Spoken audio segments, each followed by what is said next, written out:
Here to discuss with me are two generals with a lot of insight into our nation's military and how these woke policies are affecting military readiness and, quite frankly, our ability to recruit. Joining me now to discuss this is FRC's Executive Vice President, retired Lieutenant General Jerry Boykin, founding member of the Army's Elite Delta Force and former Deputy Undersecretary of Defense for Intelligence, as well as retired Major General Joe Arbuckle, he is the founder of Flag Officers for America. Both of them served in the U.S. Army.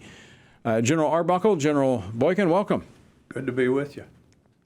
So, good to be here. It's two Army officers and one Marine sergeant. If there were one more of you, it'd be a fair fight.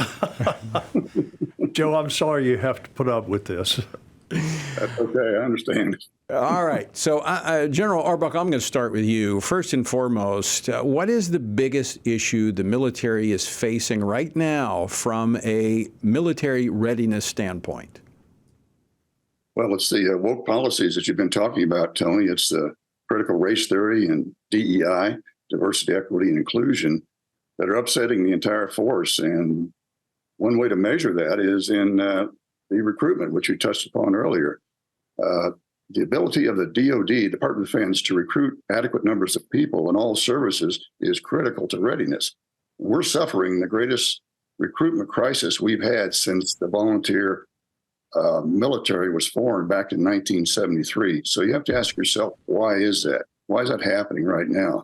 Why is the trust and confidence in our military fallen so drastically coming from our civilian population as measured by different surveys? So there is a direct bearing from these woke social agendas onto readiness.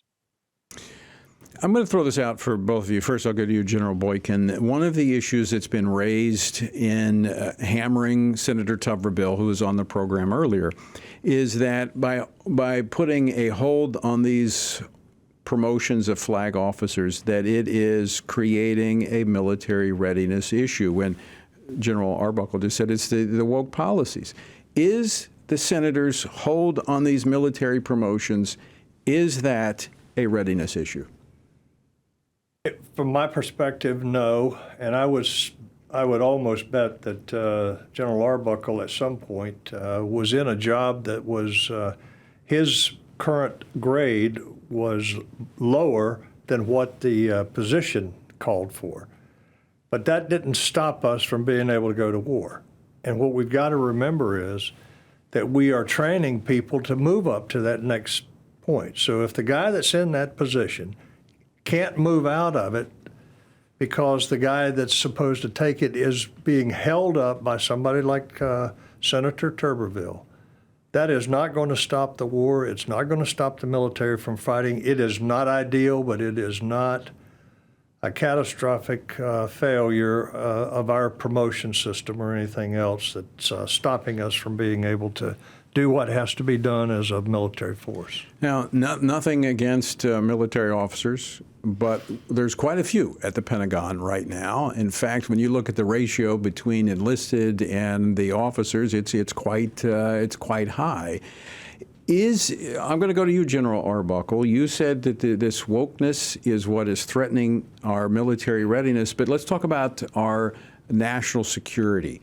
Is the hold on these promotions a greater threat to national security, or is it the policies that are being pushed by this administration that's undermining our military?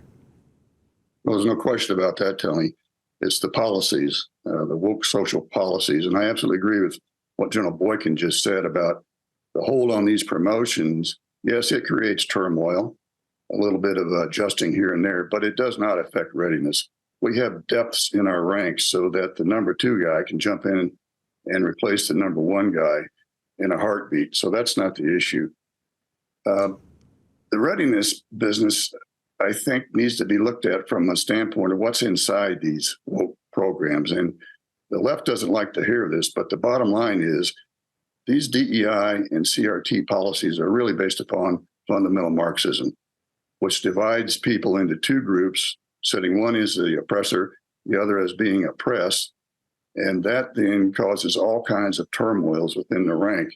It divides. Here's the bottom line. They divide instead of uniting our military. And our military is all about being united into one team, one fight. Such a good point.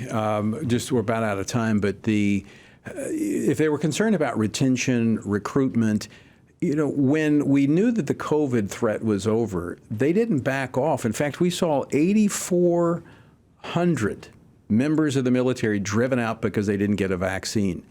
That tells me they're not serious about retention, recruitment, and the true strength of our military. I don't think they are serious about it. I don't think this administration nor the leadership within the military right now is concerned about the readiness of that military that we're so dependent upon as a nation. There's another agenda here. General Arbuckle, I want to thank you for joining us and appreciate your insights. My pleasure, sir.